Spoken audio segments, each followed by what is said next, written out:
Aurkezle berrirako frogak, gaur Borja Arbosa.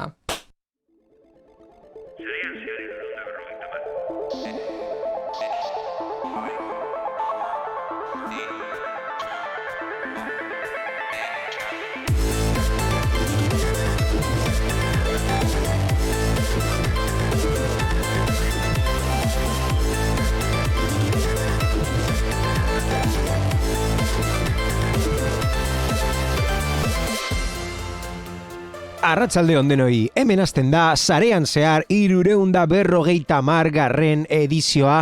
Hemen gaude oso edizio berezi batean, kolaboratzaile guztiak batuta programa bat egiteko, ez da Inigo?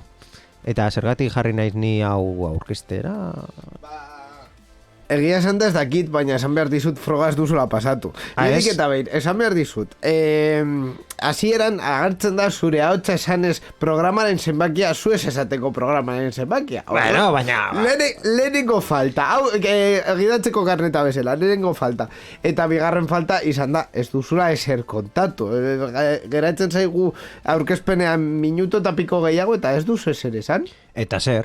Hau da, menu bat aurkeztu beharko dut, edo esan zeri buruz, zuk ez duzu hori egiten, editorial bat ateratzen duzu zure iritzia, zerri buruz gertatu den, eta gero gainera berrien atalan ez dugu hori komentatzen. Normalean... Iruzkin txiki bat, eta ja! Normalean berrien atalan komentatu ez den zerbait komentatzen dut hasieran, edo komentatzen dut ze gertatuko den. Eta kasu honetan, programa honetan, egia da, 350 edizioa dela, berezia izango dela, bai, baina ez zerbait prestatu dugulako, baizik eta nire ahotsa dagoelako en la mierda, ordu, bueno. Ezin dudako asko aurkeztu, ordun, aurkezpenaren, konkretuki berrien irakurreraren lana utzi diogu Gaizka Carmonari. Arratsaldeon. Arrastion guztioi. Zerbatik zauz hain basu kameran. Zeratik nagoan hain basu. Bueno, orokorrean segurazki basaudelako oituta neu alto ikustera, baina bestera lasa egon, alto jarri naiteke, guztio gauz tranquil, eta palante. Plantel honekin hasiko gara sarean zehar beti bezala. Berrien atalekin 350 edizio berezi honetan. Irratsaio hau Creative Commons aitortu ez komertziala partekatu berdin 4.0 nazioarteko lizentziarekin banatzen da. Horrek esan nahi du gure edukiak nahi beste partekatu ditzazkezula. Informazio gehiago nahi baduzu josareanzehar.eus webgunera.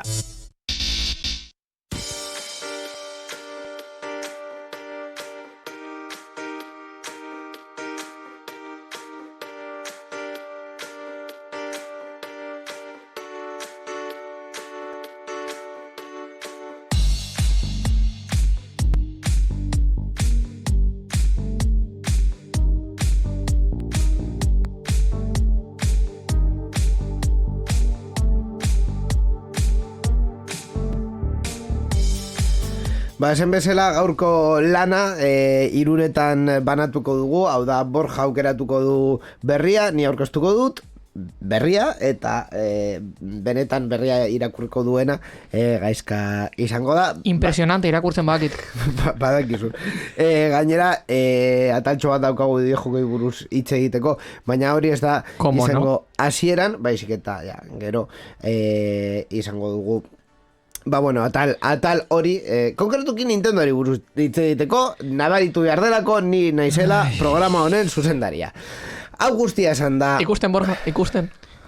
Eta suposatzen da berriak nik ekartzen ditudala, eta... Badiru di, osea... Neuk ez dut ulertzen banaketa hau, baina, bueno... Oso algo ikusiko duzue banaketa, lehenik eta behin, Borja. Daukagu, hainbat gai beti bezala gaur komentatzeko. Adibidez, Europar Batasuneko diru zorro digital bat, edo Netflix... Edo ez, jarri sintonia, Europar Batasunaren berria. Bueno, ya está. Es que justo momentu honetan, ja, ni prestatuta neukan guztiak komentatzeko eta bar, baina justo momentu honetan Europar Batasunaren berriaren sintonia, kostatzen gure superheroia beti etortzen da. Vamos.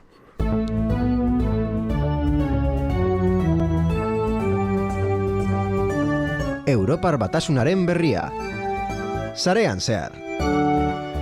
Orduan, behin berria aukeratuta, aukeratu dugu Europar Batasunaren berrikoa izango dela, ni esango dut,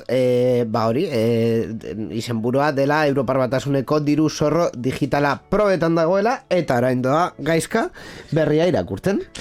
European Digital Identity Wallet izenez ezagutzen den proiektu handia da. Era guztietako erabiletarako zer da hitz hori? Madre mia.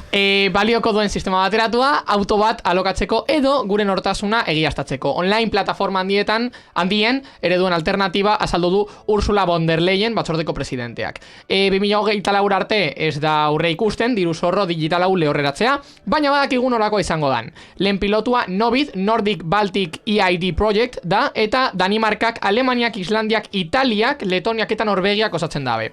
Herrialde horiek dagoeneko sortu dute aplikazio bat, etorkizuneko diru zorro digitalerako oinarria izango dena. 2023ko martxotik aurrera, Novidek erabiltzaile batzuen eskura jarriko du bere aplikazioa. Proba pilotu honetarako aukeratutako herrialdeak ez dira kasualidadea, guztiak nabarmentzen baitira dokumentuak digitalizatzeko hainbat proiektu gauzatu dituzterako. Norvegiak adibidez, uste du 180 jaderabiltzen dutela nan elektroniko bat, eta Danimarkak berriz dokumentu ofizialak modu digitalean herritar gehien dituen herrialdetako bat dela. Alemaniak banku indarra defendatzen du. Letonian berriz nan digitalak nahitaezkoak dira 2023tik, eta Estoniaren pareko moduan erabiltzen dira estatuko administrazio gehienetan. Eta orain Borja zure txanda iritzia emateko. Oso ondo, batez ere sistema ofizialak, sistema administrazio batek impulsatzen duen sistema digitalak beti oso ondo irudituko zait, eta bueno, nik nire iritzi personala edo nire esperientzia personala da giratzeko karnetarekin adibidez, DGT atera duela orain dela ja zenbat 2 urte dara batzala, zure karneta digitala zure mugikorran izan alduzuna, oso ondo. Noiz bait erabili duzu agenteen aurrean? Papeles eta dokumentazioa. Papeles eta hori guztia ez da gertatu, baina bueno, gertatzen bada oso ideia ona, eta ez bakarrik zure karneta, baizik eta zure kotxeak, zure izenean dauden kotxe guztiak izan alduzu baita ere hor paperak aplikazio horretan. Bestelako sistemak, adibidez, ordainketak egiteko baita ere erabiltzen ditut, hau da wallet edo horrelako aplikazioak, kreditu edo debitu txartelak izan aldituztenak, eta baita ere frogatu dut orain dela gutxi atera dutzen aplikazioa administrazio publikoa, karpeta ciudadana deitzen dena, notifikazioak edo informazio lortzeko oso sistema ona, noski zertifikao digital bat izanez, ziurtagiri digital bat atera mesedez, back Q for the win, hori da, edo klabe edo FNMT nahi desuna, neuteko da ziruak. Ez dago dirurik hor ateratzeko. Neuk dekodala irurak. Irurak, girurik. Baina neuk dekoda ziruak. Txalo bero bat gaizkaren txat. Zeren eta konkretuki Amazortzi urte bete eta zuzenean biak ateratzen. Adibide ejemplarra, Zara. Ereduko pertsona nola ez gaizka karmona. Hori ez da orokorren esaten dozuna, Inigo? Ez, egia da. Markatu klip hori behar dodalako. Behar etorkizunerako. Oso erabilgarri izango jatalako. Eta zu ino ze iritzi duzu? Komentatu duzuen eri buruzko bi gauza, alde batetik FNMT-ko ziurtagiriak bai ordaindu behar direla, uste dut. Nope. Pertsoneskoak ez dakit ja ez, baina ni betidanik lortu ditut doainik, pertsona fisiko bat. Pertsona juridikoia ordaindu behar duzu, baina ordaindu behar duzu FNMT, izenpen aidezuna ordaindu behar duzu guztiak. Neukatera neban bono kulturalentzako, eta keba, facilidades guztiak, eta zeusoaz, ateratzen dozu, palante. Ya está, ez dozu bergeiagorik, literalmente ez dozu bergeiagorik. Eta beste partetik, proiektu honetan, komentatu dituzu, komentatu dituzu Borja, wallet edo zorro digital horiek, baina hau ez da horren kompetentzia izan nahi, baizik eta imaginatzen du, suposatzen dut, uste dut horrela dela, Euskadin Nik Patrika digitala aplikazioa bezalako izango dela. Ze estandarra erabiliko duten? Beste estandar bat, ez dakit konkretuki Euskadiko izeneko kasuan zein erabiltzen den, agian berdina erabiltzen da, eta ez dakigu, ez genuelako galdetu batez ere, baina bueno, horrelako bat izango da, hau da, zure identifikazioa eta administrazio publikoak ematen dituzten dokumentuak eramateko zorroa, wallet hori izango da. Azaldu ezazu Inigo, nik Patrika Digitala zen Osakidetzako txartela izateko bakarrik edo bestelako txartelak ere? Euskadiko administrazioak ematen dituzten edozein txartelarako. Baina hasi dira Osakidetzako txartelak. Osakidetzako txartelarekin, azkenean izenpeko proiektu bat zelako, eta hor eskura eskura eta euskera baita ere zeukaten. Eskura zegoen proiektu handiena zen Osakidetzako txartela, orduan aprobetxatu zuten hori egiteko, gero eskala txikiago batean, uste dut Santurtziko polikirioldegien txartela ere hor sartu zutela, eta beste proiektu batzuk martxan zeuden. Barik txartela? Barik txartelarena beste partetik doa. Ordaintzeko txartela denez beste mugikortasunarena ja ez doa hortik. Bueno, esango dizu gauzatxo bat. Barik txartela izatea mugikorra nahiko oso punto ona izango zen. Hori egia da. Eta gainera teknologia berdina da, NFC, RFID, chip erabiltzen du, zure mugikorra daukan berdina. Nik Patrika Digitalaren kasuan uste dut ja dizinzatu. Barik txartela nik dakiala ezin dozu sartu zuzena mugikorran, baina badeko zu barik NFC kargatzeko txetik. Bai, daukazu aplikazioa kargatzeko, baina ja azkenengo nire ustez pausua izango zen ja izatea zure mugikorran, eta ja zu kargatu, erabili, nola nahi. Neok erasoa dekot beti berdinagaz, eta da komentatu dozuna hori debitu kreditu txartelak eramatana, eta neuk badeko daz de hecho, baina beti dekot beldur bera, eta da hori NFC-arena aldatzarena, eta orain gainera, kulturagaz, neuk dekot neure aplikazioa, bankuko aplikazioa txartelak eramateko, baina gero dekot beste aplikazioa dela Google Wallet, dela kultura eraman aldudan toki bakarra, basicamente, delako korrez prepago da Mastercard, eta hori da sartu alduzun toki bakarrean. Neure kasuan, baina. Gero deko zu Apple Pay, Samsung Pay, eta dena dalakoak. Eta orduan, gauza da, neuk mugikorren konfigurazioan, mugikorren ajustetan, aldatu behar dodala, zein nahi dot izatea preferentziana, osea, la de por defecto edo, eta baita be aldatu aldot izatea, neuk zabaltzen badu bestea, hori por defecto aldatzen da. Eta, ordaintzen dau, neuk zabaduta dekodanagaz. Orduen, hori dira nahiko errasten dirate sistema nik deko dalako beldur hori de noa ordaintzera kulturagaz, baina claro, jartzen badot eta dekot besta zabalduta edo bugeatzen da edo berdin jat, ordaintzen dut neure txartelagaz, no es la idea. Ni oraindik mantentze ditu nire zorroan nire txartelak eta izateko zeren batzutan baita ere saiatzen naiz nire mugikorraekin ordaintzea, adibidez txartelarekin, eta ez da kasu guztietan ez da izan posible, kasu batzutan datafonoa eman du arazo bat, eta azkenean atera behar izan du txartela fizikoa. Baina gauzak hobetuko dira, imaginatzen du denborarekin, eta denborarekin 2024 urtean espero dugu proiektu hau gauzatzea Europar guztian, eta Europa guztian barkatu, eta guk baita ere hau frogatzea, eta iritzi oso bat emotea nola funtzionatzen duen. Komentatu duzue baita barik mobidarena. Behin baino gehiagotan Borja esan duzu zu Android erabiltzen duzula, barik ezin duzulako kargatu iPhonearekin, orain iPhonearekin barika karga daiteke. Bueno, ondo dau. Eta, baina, nik uste dut... Borja, pro iPhone. Borja, pro Apple. Bueno. Ez dut uste. Bueno, zeukere Inigo, tu no te libras. Mugikorretan ez, Mugikorretan ez. iPhone no. iPhone no. No iPhone. Not iPhone. Egia da, taula honetan uste dut ni naizena Appleko produktu gehien frogatu eta erabil dituenak. Neuk dekot bakarra.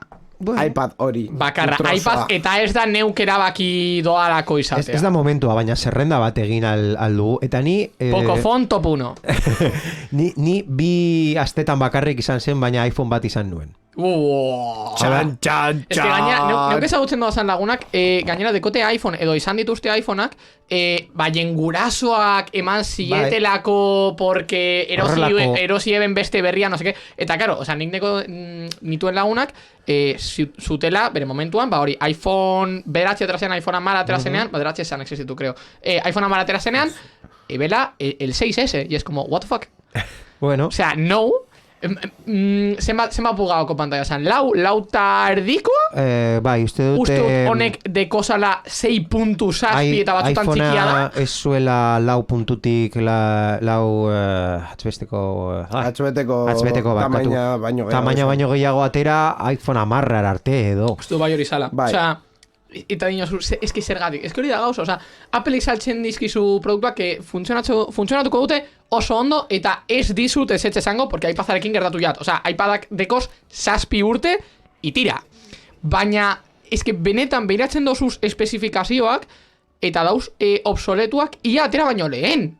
Osea, dauz saltzen MacBookak 2.000 eurokoak, rama dekotela, 8 gigako rama? Ez aizu importa. Gaur egun egiten dutena, egiten dute. Vale, horretaz aparte ere, hori egia da, baina horretaz aparte ere gaur egun bere prozesagailu mota ezberdinak M1 eta M2 eta hori bai.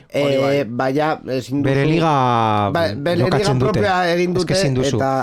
Nintendo bezalakoa da bideojokoen arloan, bere ligan jokatzen dute. Ezin duzu alderatu Switch bat, PlayStation edo Xbox baketekin. Baina kasu honetan, osea da, komentatu dugun... Mundu paralelo bat. Da zeure portatigaz komentatu dugun berdina. Zuk esaten duzu direzela, lau giga LPDDR lau 1000 MHz eta direz lau giga LPDDR lau 1000 MHz. Baina eta hori konparagarria da. Bai, egin alduzu komponente berdinak, baina ez diozu Mac sistema operatiboa sartuko, hau da, esperientzia ez da azkenean berdina. Eta zein da beren eslogana, esperientzia erabiltzailea esperientzia barkatu. Anti-Apple, bueno, forever. Eta Europar Batasunen berria hemen bukatzen da. Bai, baina bueno, jakin nahi baduzue nola nola izango den gutxi gora bera aplikazio hori, ba izango da hau, Nick Patrika Digital. Eta basikoki txartelak izango dira QR kodeak.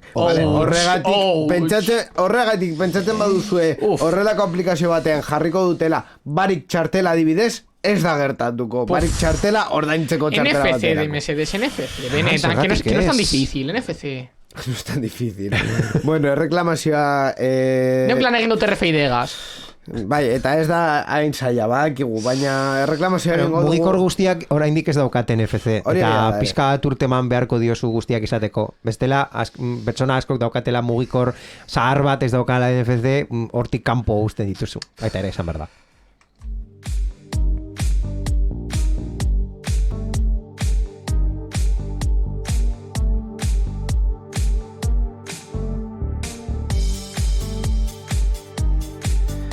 Bueno, Borja, beste gai batzuk dauzkagu ordun, adibidez Netflixi buruz itxegin nahi duzu, edo satelite internetari buruz, edo baita ere edukamo adimen artifiziala, kaleratze gehiago dauzkagu. Inigo, eztabaida sare sozialetan dago eta sare sozialak esaten dute Netflix.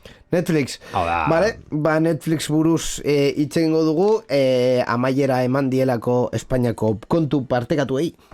Iragarki oker baten eta arpiden unen erreakzio masibo baten ondoren Netflixek pasaitzen erabilera partekatuari buruzko bere arauak aldatzen ditu berriro. 2022ko abenduan Netflixek iragarri zuen pasaitzen erabilera partekatuaren aurkako neurriak hartzeko asmoa zuela. Eta abonatuei gehigarri bat kobratuko ziela saioaren hasiera partekatzeagatik. Otsailaren batean, Netflixek bere plana jakinarazi zuen abonatuen pasaitzak parteka ez zitzaten. Otsailaren 2an, bezeroen protesten ondoren, zuzenketa azkar batekin. Eguneratzearen arabera, erabiltzaileek kokapen nagusi bat ezarriko dutetzean, baina streaming plataforma gailu pertsonal batean edo telebista batean egongo da eskuragarri oporretarako erabiltzen den bitartean. Etxetik kanpoko ikusle gehigarriei dagokienez, Netflixeko arpidedunek profilak eros ditzakete, gehienez ere 2 pertsonarentzat eta horiekin ez dira bizi profil bakoitzeko 5.89 euro ordainduta. Netflixek dio Latinoamerikako bezeroentzako neurri horiekin experimentatzen aritu direla iaz. Eta gaurtik aurrera Kanada, Zelanda Berria, Portugal eta Espainiako arpidedunei eragingo diete aldaketa horiek. Bueno, guztiek jarri F teklatuetan Netflixeko akontu guztiak zenbat hildako Neuk ez dut ulertu guztiz berria, osea, Borja, azaldu, mesedez. Gauza da. Betidanik jendea partekatu du Netflixeko akontua. Komprensible. Akontu individualak eta batez ere familiako akontua. Komprensible, bai. Hau da, okeres banago familiako Netflixeko akontua 5 akontu tan sakabanatzen zen. Edozein Netflixeko akontua bost profili izan ditu, eta, bueno, garestiena ordaintzen baduz uste dut. 15-16 euro direla, eta merkeena... Ilabetero. Bai. Eta merkeena iragarkirik gabe, uste dut zirela 8 euro. Dekosuz iragarkidun suskripzioak? Bai, 6 eurotan, bai. 6 euro, ilabetero. Bai, hori atera dute orain dela pare bat ilabete, ez? Urte honetan hasieran atera zuten suskripzio hori. Gauza da, zer egin du gehiengoko jendea, eta hemen gehiengoko jendea esan nahi dut, 60%ak egiten du urrengoko gauza. Familiako plana kontratatu. Bost akontu izan, eta bost pertsonekin dirua hori parketekatu. Hau da, 15-16 euro dira hilero, bost pertsonatik, 3 jartzen du bakoitza, eta bueno, zu 3 euroren truke hilero esaten duzu. Bueno, 3 euro da asekible. Kafe eta pintxo bat, bueno, esaten dut Netflix. Gauza da, pertsona horiek ez direla leku berberetan bizitzen. Logiko. Hau da, hori ez da familia. Sistema hori implementatu neuretxean Iñigo Gas, de hecho. Bai. Así que, bai. Edo ez da Netflixen familia definitzen duena. Hau da, familia beraientzako dira etxe bizitza batean bizi aldiren pertsona guztiak. Agian zure familia ez da zurekin bizitzen etxean, edo zu konsideratzen duzu familia zurekin ez daukaten ez dakit. Zurekin lotura ez daukaten pertsona. Bai, zurekin lotura parentesko ez daukaten pertsona, baina zure familia dira, baina hori edo zuzenean berdin jat, ez dut familia nahi dudana da, ordaindu gutxiago Netflixagatik, eta partekatzen dut neure klasekidearekin. Ze pentsatzen du Netflix, hori dirua galtzen egiten diola. Claro. Zein da errealitatea, orain ikusiko dugu, baina pertsona askoren ustez, eta askoren ustez, Netflix diru asko galduko du gehiengoko jendea, 60% horretik esan dudana akontua partekatzen dutela, ia 2-3 esan dute Netflix kentzen badu edo murrizten badu sistema hori, agurtak itxo. Me incluyo. Eta sare sozialetan atera diren berri askorengan eta iritzi askorengan nik geratuko naiz datu batekin. Gaur egun Netflixeko akontua bere prezio altuenean ordaintzen baduzu, ordaintzen duzu HBO, Disney Plus eta Prime Video kon prezio gehigarria. Hau da, 3 prezio juntatzen duzu suskripzio bat. Zenbat kostatzen dau HBO-k? Uste dut direla 4 euro Prime, 5 euro HBO eta 7 euro Disney Plus. Eta hori guztiak egiten du Netflixen suskripzioa. 4 euro Prime, baina Prime ordaintzen duzuna izatez, ez duzu ordaintzen Prime Video, ordaintzen duzu Amazon Prime. Bai, eta urtero ordaintzen duzu 5 euro. Hori da, jartzen eta neu basara gainera ordaintzen duzu gutxiago. Bai, hau da, hori geratzen, hor utzi dute datua, eta nire ustez datu oso argia nagusia da. Hau da, 3 suskripzio daukazu eta Netflix prezio berberean. Zer egingo duzu?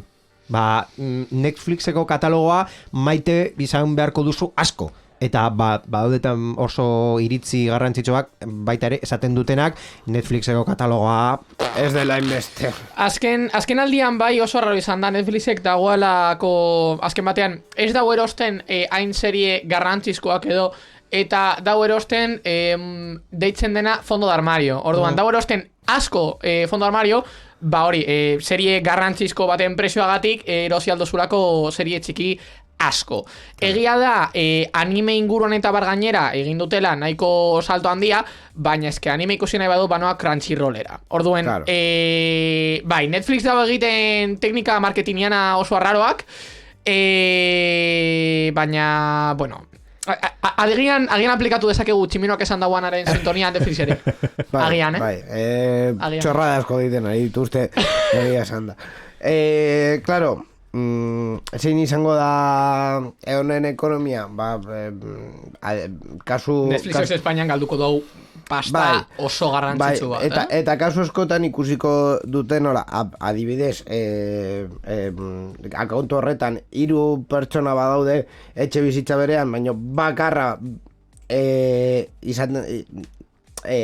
bakarra bada beste leku batetik konektatzen dena, 6 euro gehigarri horiek agian bariteke rentagarriak izatea, baina pertsona bakoitza badago munduko edo Espainiako leku ezberdinean, hori izango dira, ezin izango dute hainbeste perfil gehigarri izan, eta izango da, bestea kontu bat egitea, edo ez, depende, Netflixeko kataloga jarraitu nahi duzun, edo pirateora bainatzen bazera. Baina zera ingo da, IP-a trakea boi, no? Edo zer? Bai.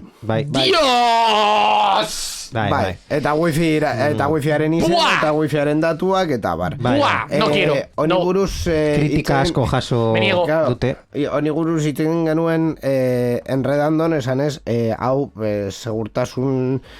falta oso handia. Arazo bat izan daitekelako, azkenean Netflix zertarako behar du zure internetaren, zure wifiaren izena eta edo ze gailu dauden konektatuta zure wifira. Pues sí, jakiteko gehiago ordaindu behar duzun edo ezin. Hala ere, ni puntu bat jarri nahi dut berri hau bukatu baino lehen dela testu ingurua. Netflixen posizioa gaur egun nire ustez nahiko makala da bere kompetentziarekin alderatuta. Hau da, HBO eta Netflix direla produktoreak, betiko produktoreak oso, edo nire ustez nahiko erraz daukate produkzio propioa modu on batean jarraitu produzitzen, eta beste aldetik Prime dauka Amazonen muskulo finantziero ekonomikoa. Izatez hori da, erosten dozu Prime osoa. Osea, erosten dozu desde la cápsula del LOL hasta Prime Video. Zenbat gauza, edo musika, nahi desuna, edo liburuak, edo audible, edo envío gratuito gainera, baita bidalketatzera gratuitoa, denbora gutxiagoan, osea... Bueno, utxiko dugu hor ez digutela ordaintzen egiteko publizitatea. Amazon patrocinenos. Hemen ez da Amazoni buruz publizitatea egiten.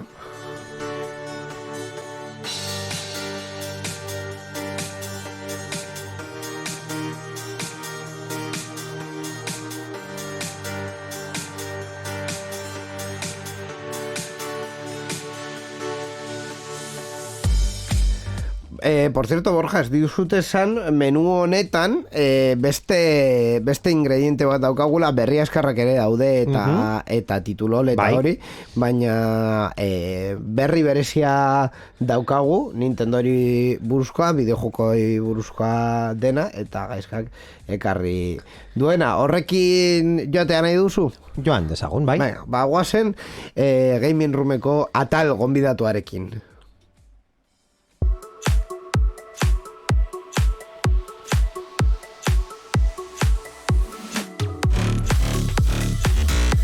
Eta Gaming Roomeko programaren sintoniarekin egiten dugu atal hau Nintendori buruz. Best sintonia in the fucking world. Hori egia da. Edo agian ez. Best sintonia. Zearena nahiko ondo da. Sí, baina Gaming Room inigo. Best sintonia. Esan behar dugu, aste honetan, azken egunetan gertatu dela Nintendo Direct bat, eta suposatzen zen Nintendo Direct berezia izango zera. Eski nik ja galtzen naiz. Ez dakit noiz Nintendo Direct txorradak izango diren, eta edo kontu mamitxoak kontatuko dituzten. Xboxa?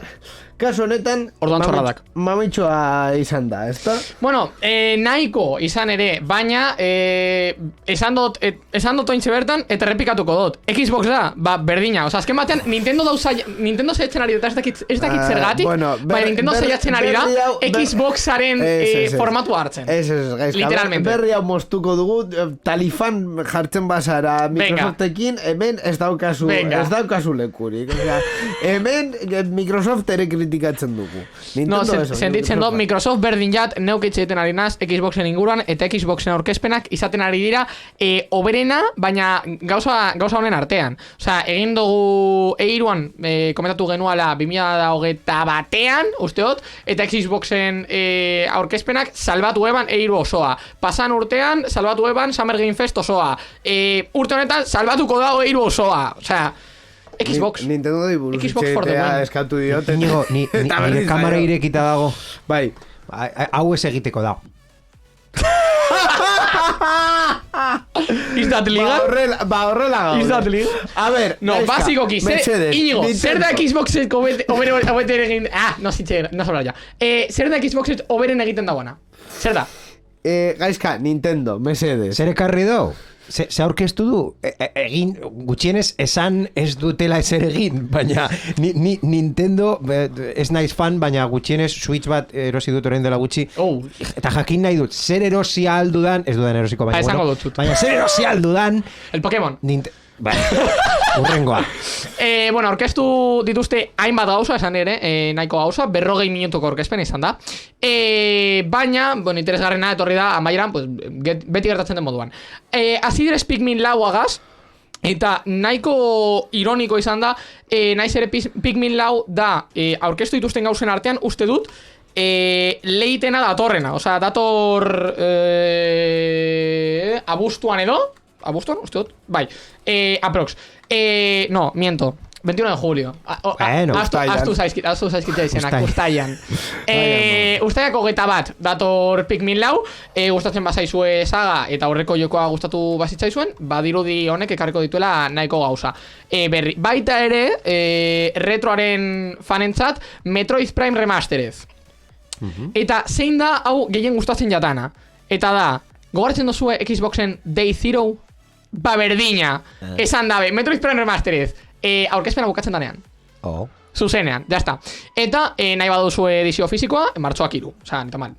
Gero ekarri dituzte, Inigo, pati, Game Boyaren joko pila bat a Nintendo Switch Online eta bere expansion pack horretara. Esango dizkizut hainbat, zuk egiteko zein da nideia.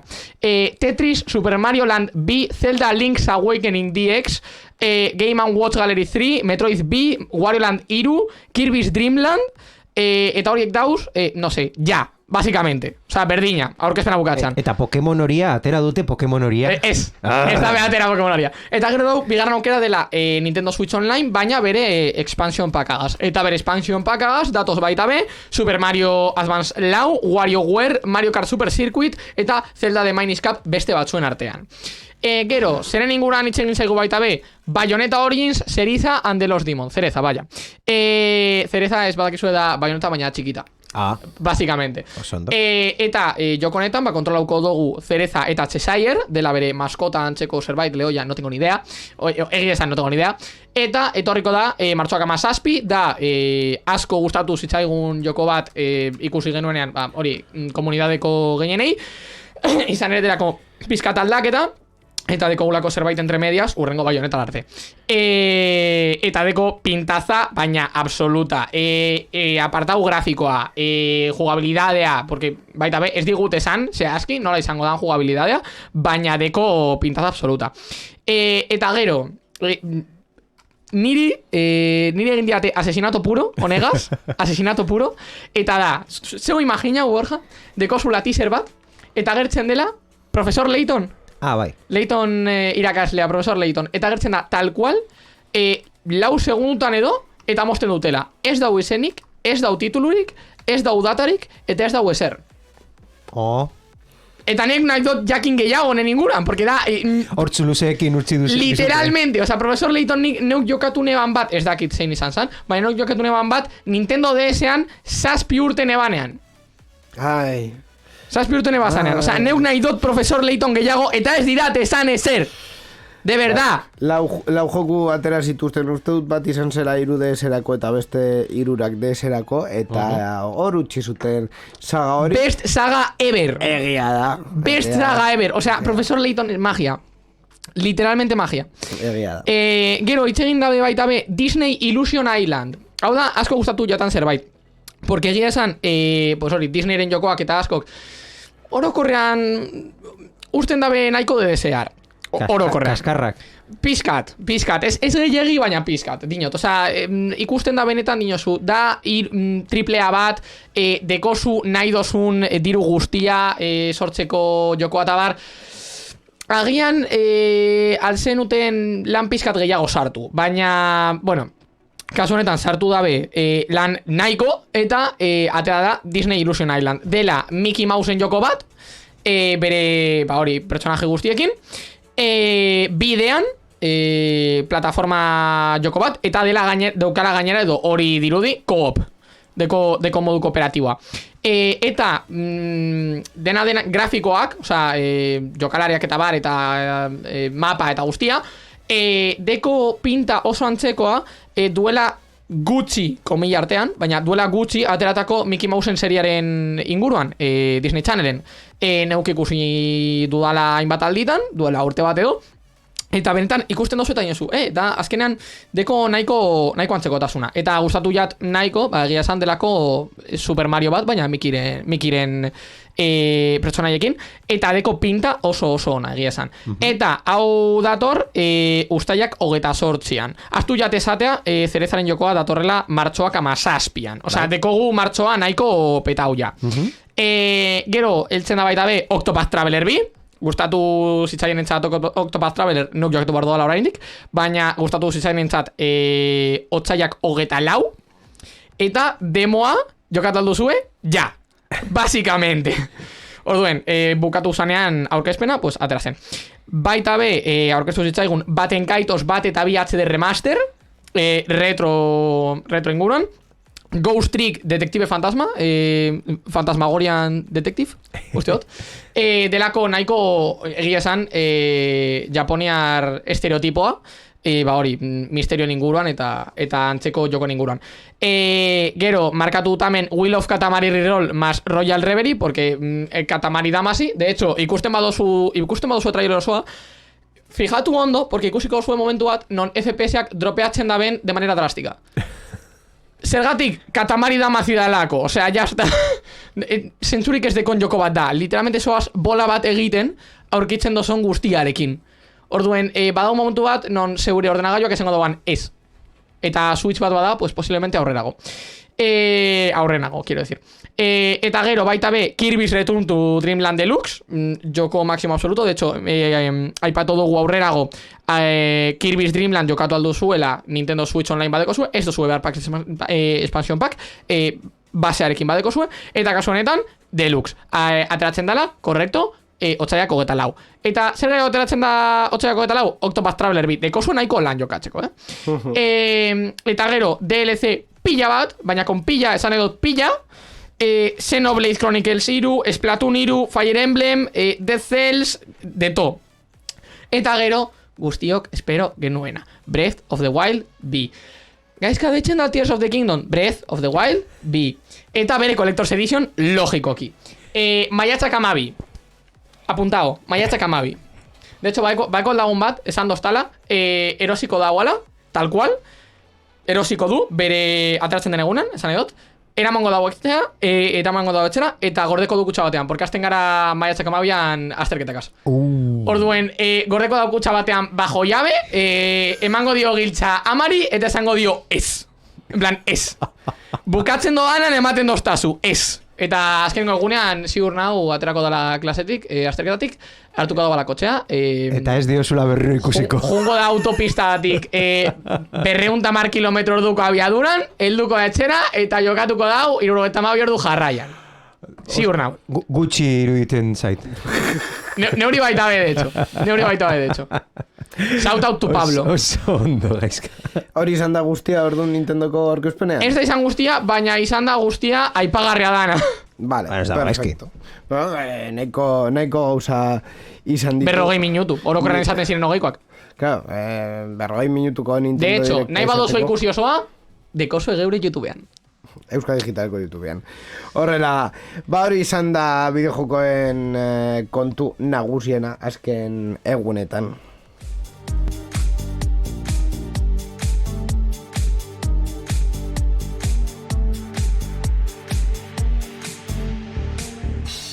Venga, Borja, beste gai bat, nahi duzu, ez dakit, kaleratzei buruz hitz egitea, aldimen artifizialei buruz. Ja, kaleratze gehiago, ez. Satelite, interneteko satelite. Bai, interneteko sateliteen bidez, gutxienez, bai, hobeto iruditzen zait, ezke ja, kaleratzen ja oso gehiagi kontatu dugu, eta inteligentzia, aldimen artifizial horiek, baita ere pixka saturatzen.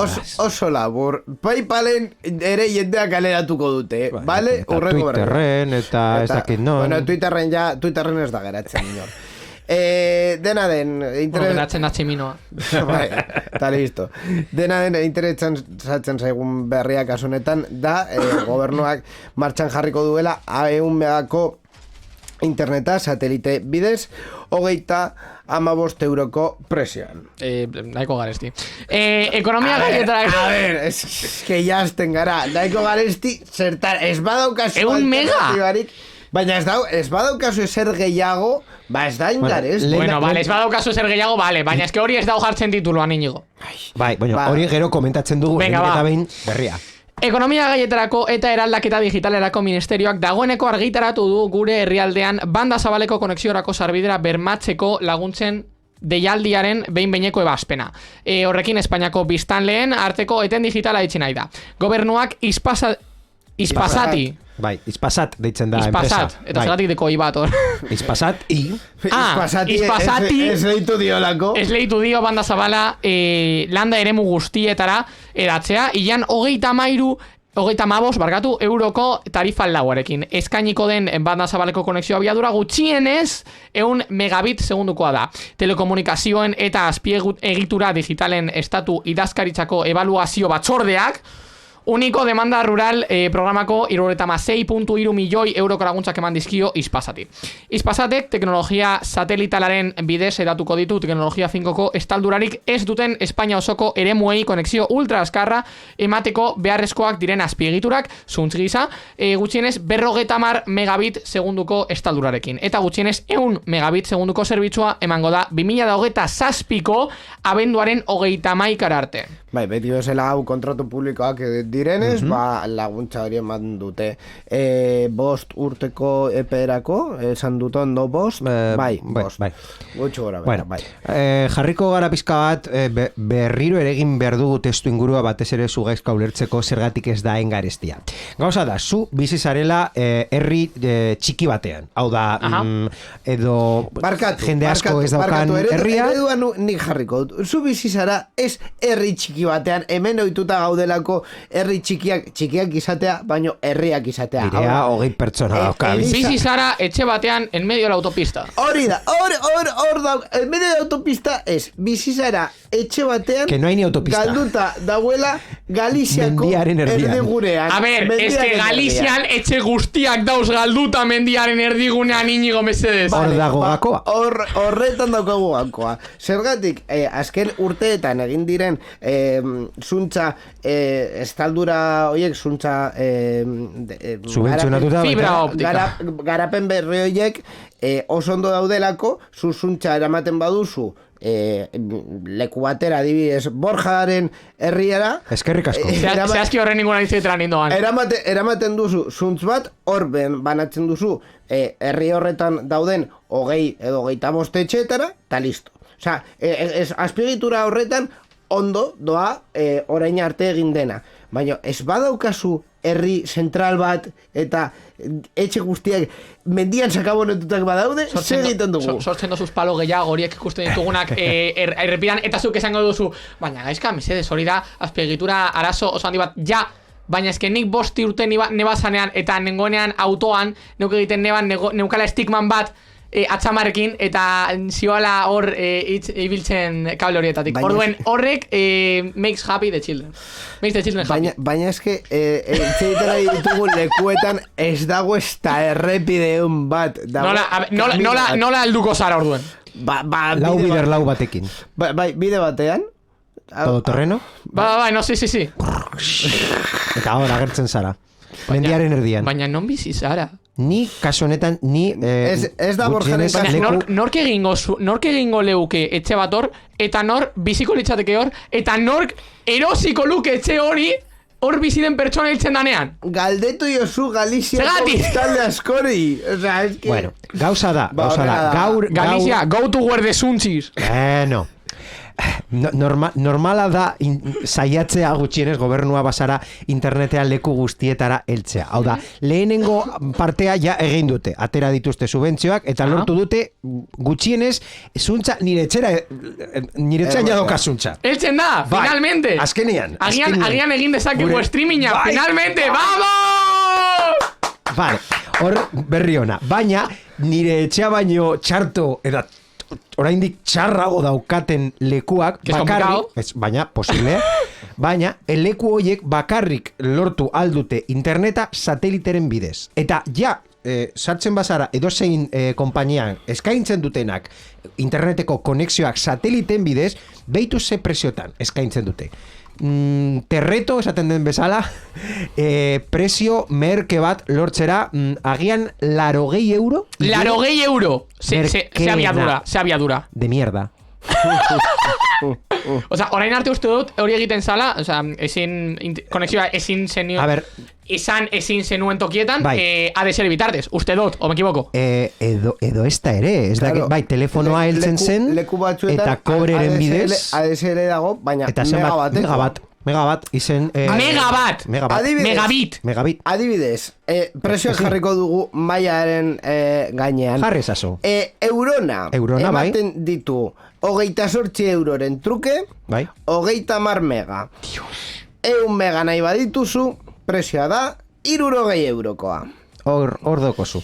Eta ni eurona begiratu nuen etxean 100 megarako 60. Beste kasu. Ez da inbeste. Sky DSL. Horretan nauni hoi. 12 mega ematen du jeitziera 2 igoera, bere presioa €50 da alta, barkatu, eta hilero 16,9 dira. Eta ja sartu kontuan Starlink. Nahi baduzu 50 40 megako interneta izan, baina Starlink da... ordainduko duzu €40. Osa, Starlink uste dut dala, eta agian me estoy yendo muy por las ramas, baina Starlink uste dut dala tximinoaren gauza. Bai. Bueno, tximinoa, no cuenta. Bueno, cuenta. Hor dago enpresa eta hor dago merkatua. Ez da inbeste, baina badago. Orduan, gauza da, gaur egun zu kontratortu nahi duzu sistema hori posible, bai. Nola, subentzionauta. Orduan, segin du Espainiako gobernuak subentzio bat atera, izpasat kontratatzeko, prezio horren truke, abiadura hori lortzeko. Ez que ez dago beste. Konparatzeagatik, €60, ze abiadura kontrata dezaket zuntz bitartez hemen Bilbon? Adibidez. Gigabit. Uste dut, DJ orain, €30 gigabat ematen duzu. Inteligente atera du, edo orkestu du, eta ja gigabatera heltzen direla. Bai. Starlink, datuak... Starlink no cuenta. Datua ere... Es que gainera jarri behar duzu zu antena parabolika. No, baina horretaz aparte. Nor ordaintzen du antena parabolika antena bat desbadakozu? Zuk ordaindu behar. Gainera, claro, es que azpiegitura behar duzu internet hori jasotzeko. Antena parabolika bat jarri behar duzu zure etxean. Norko ordaintzen du hori? Borja esaten du antena parabolika rollo, zelako teknologia, antena parabolika. Baina hori kostatzen du dirua. No, sí, claro.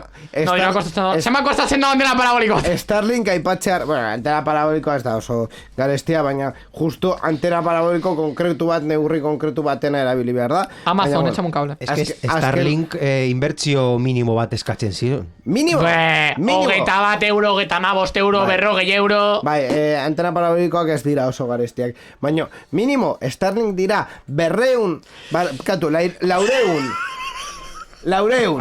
Jarri kamera.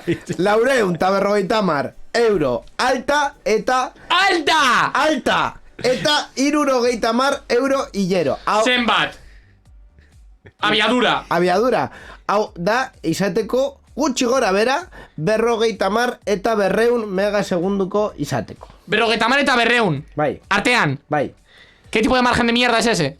Baina Tesla finantziatzen duzu. Baina berdin jat, oza, diño, €50 mega direz, €20, 100 mega direz, €60, eta 200 mega izango direz, 130. Oza, ¿qué tipo de explicación da 50 eta 200 artean? Va, hori. Lo que pille. Lo que pille. Sí, verdad, boicota Elon Musk, mesede. Baina, que hori ez da Elon Musken errua. Hori da oso kaskarra dela interneteta eramatea leku oso urrun dauden. Beste jendeak esaten dut barkatu, txikitos, ja denbora bukatzen da. Gertatzen ari garelako, orduan tokatzen zaigu berri askarrak. Berri askarrak, sarean zehar.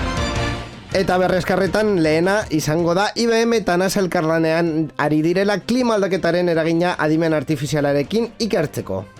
IA, IBM enpresa teknologiko estatu batuarra klima aldaketaren eragina ikertzen lagunduko du. Aeronautika eta Espazioko Administrazio Nazionalaren, NASA, lurra behatzeko datu satelitalei adimen artifizialeko fundazio ereduaren teknologia IA aplikatuz. IBM-ren eta NASAren arteko lankidetzak hainbat teknologia berri garatzea dakar lurreko behaketetatik informazioa ateratzeko. Horretarako fundazio ereduak erabiliko dira. Eredu horiek IA eredu mota bat dira, etiketatu gabeko datu multzo zabal batean entrenatzen dira eta hainbat zereginetarako edo egoera bati buruzko informazioa beste bati aplikatzeko erabil daitezke. Eta orain Borja, zurea txistea. Oso ondo, eskerrik asko eta... Neun hau ikastenia, de verdad, osea... Eta bigarrena da Espainiako filmategiak streaming plataforma irekiko duela 2 milioi euroko aurrekontuarekin. Next Generation Europako funtsek 2,3 milioi euro esleitu dizkiote proiektu bati. 9 hilabeteko epean Espainiako filmategiak streaming plataforma propioa izatea ahalbidetuko du eta horren bidez orain arte publikoak aurrez aurreko saioetan soilik eskura zezaken ondararen zati handi bat bildu eta zabaldu nahi da. Plataforma horretan erakundearen artxibo historikoaren titulartasun publikoko funtsak egongo dira. Material hori digitalizatzen ari da eta aldi berean zerbitzua formatzen ari da. Material zaharra du, bai jabari publikokoa, bai gaur egungoa. Plataformak gainera bigarren alderdi bat izango du, profesionalentzako gune bat, estreinatu gabeko materiala pribatuan trukatzeko eta ikusteko aukera emango duena. Jaialdei, ekoizlei, banatzaileei eta abarri zuzendua. Ba, agur Netflixen katalogoa baita ere hortik, ez? Ez dela Netflixen kompetentzia. Jarri dugula hainbat lekutan, ez dela Netflixen kompetentzia. Orain ez duzu pirateatu behar, nahi baduzu ikuste... Hori egia da. Nola deituko da plataforma hau, de verdad? Domeinu publikoan dauden gauzak ez dizu pirateatu behar, ja, gauzak ikusteko... Osa, binozu tipo, yo que sé, igandean agertzen den pelikula en la 1? Horretarako RTV Play daukazu baita ere oso ondo funtzionatzen duena. Bueno, funtzionatzen dagoena oso ondo, nahi dagoenean. Eta azkena, telebistari buruz hitz egiten, lurreko telebista digitala ezein hain gutxi ikusten duela 30 urte. Puts a smile in my face. Batez besteko biztaratzea orain Espainian 3 ordu eta 10 minutukoa da pertsonako eta eguneko. 2021ean ere audientzia beherakada handia izan zuela ikusi genuen. 2022an egoera askoz gehiago okertu da. Gainera kontuan izan behar da korporazio handiek ere, alanola A3 Mediak edo RTVek eduki zerbitzu propioa dutela RTV Play edo A3 Player bezalako Skyren no. Beraz, datu horiekin argi eta garbi ikusten da Espainiako biztanleen artean kontsumo ohiturak aldatu egin direla. Borja? Ja, esan da guztia, Ez da belan egiten ondo. Nork ikusten du ja lurreko telebista digitala? Ba, zure amonak eta nire amak. Eta 7 minutuko anuntzioak izan nahi da bezenak. Hala. Venga.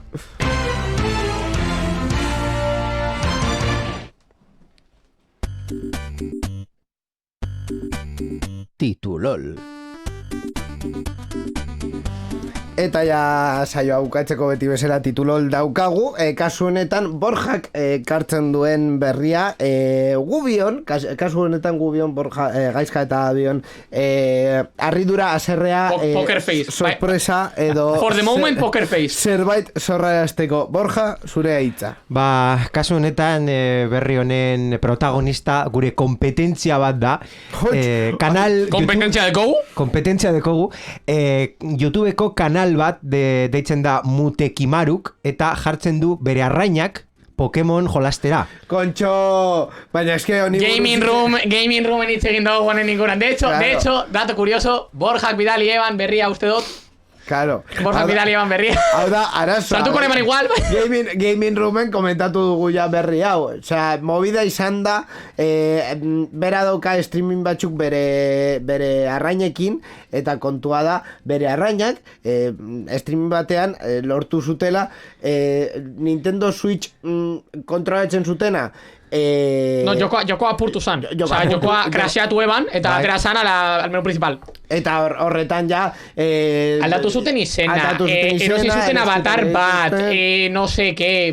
No sé qué. Ba hori guztia. Hori buruz informazio gehiago nahi baduze, ez gaukagunez hau komentatzeko denbora askorik, joan... Eta irudiak nahi badituzu ere. Eta irudiak nahi badituzu ere, ba dago hor Gaming Room zemat? 060. 060, hor daukazu Euskal Digitaleko webgunean ikusgai, ja honi buruz enteratzeko. Borja, gaurko titulol nahiko porrot, Bueno, ez dira beti onak izango. Entzun berri duzunari buruz hitz egin nahi? Zure iritzia jakin nahi dugu, idatzi ezaguzu Twitterren gure erabiltzailea, sarean zehar da. Gure Twitcheko emanaldietan ere parte hartu eta zure iritzia eman dezakezu programa egiten dugun bitartean. twitch.tv/sarean zehar. Gainera, zure ekitaldiaren edo ideiaren berri eman nahi baduzu, posta elektronikora idatz diezagukezu info@sareanzehar.eus. Sarean zehar, zure mezuen zain.